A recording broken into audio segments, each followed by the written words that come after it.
Hello my beautiful people. I just have a quick little pizza demonstration. I went ahead and got a pre-made pita base with a little bit of sesame seeds over the top.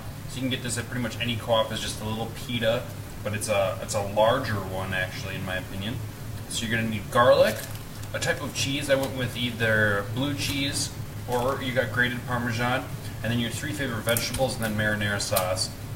I went with a yellow onion, yellow squash, and then a jalapeno, and then just a classic marinara sauce. What you're going to want to do with the garlic clove is not traditional, but you're actually going to rub that right over the top of your pita, getting that sesame seeds kind of rubbed around with garlic so that this will actually turn into a little garlic bread kind of thing. It'll taste like garlic bread, which is perfect because who doesn't like garlic bread? Marinara. Get a nice solid base. We'll move that around with the spatula.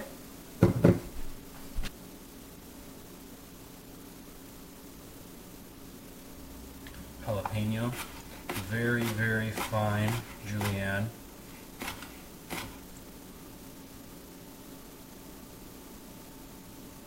Try to space that out as evenly as you can. Cool. And squash, I'm only going to have to use half of this. The same premise, very, very fine, thin cuts here. That's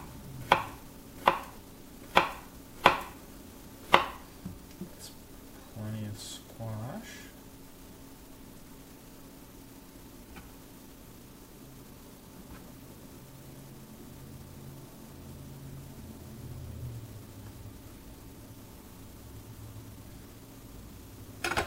Save that for breakfast. Yellow onion, take off about a quarter of it. And de-shell it once it's been cut.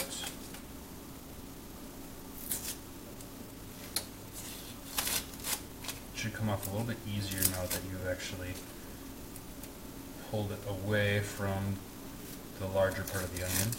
I don't like to de-shell the whole thing until I need it. We're also going to julienne this one, so proper knife safety obviously. We're going to have to do something with it like this with our fingers.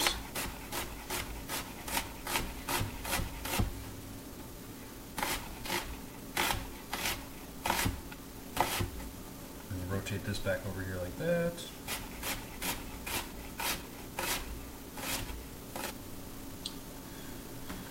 Little pepper. And some salt.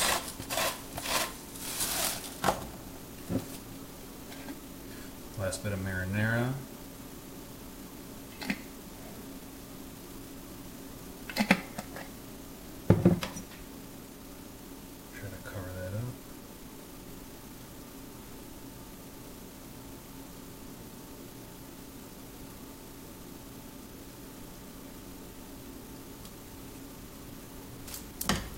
And finally, a cheese.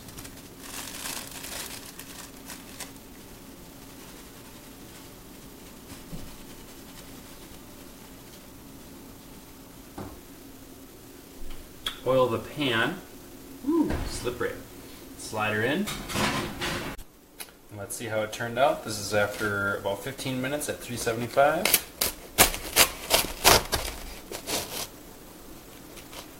Looks pretty good to me. Okay, dive on in. That same bunch of vegetables that you had in excess from yesterday, you can actually use those again if you want to. Any onions, mushrooms, jalapenos, broccoli, and the eggplant.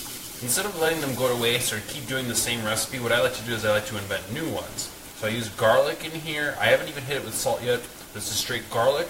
Very small dices of squash, eggplant, jalapeno, just a straight julienne, because if you get that too small a dice, sometimes it gets a little too wilted.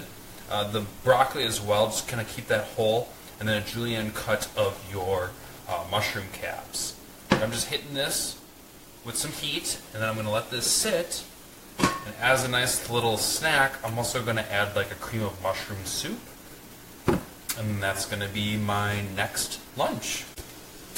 Yeah, and by reusing all of your vegetables, that way you don't get bored of the same recipes over and over again. So, something to think about. Let's have a look. Ooh, it's looking good. So don't be afraid to put the soup right in there. And then scoop it out with a spatula. We're going to have to get this warm. I think we're ready. It's looking beautiful, and there's no burns. That's what happens when you keep it on low heat, because that cream of mushroom still tends to have a burning sensation in the bottom of the pan. So kind of avoid that with the lowest heats possible. And out of 8 here, I went with a 2. So pretty low heat. Clean that up right away. And that looks perfect. I don't even think I need to add any salt or pepper. Woo! Spinach. That looks fantastic. Thank you again. Thank you again for joining me. Just so you know, too, this wonderful place is up for Airbnb here. If you'd like to book it and potentially cook at your own leisure and have like a mini vacay. Big shout out to my friends Nicole and Joaquin for letting me stay here. Watch their beautiful puppy, who is immensely bored with me right now, and I need to go take him for a run, so I'll catch you next time.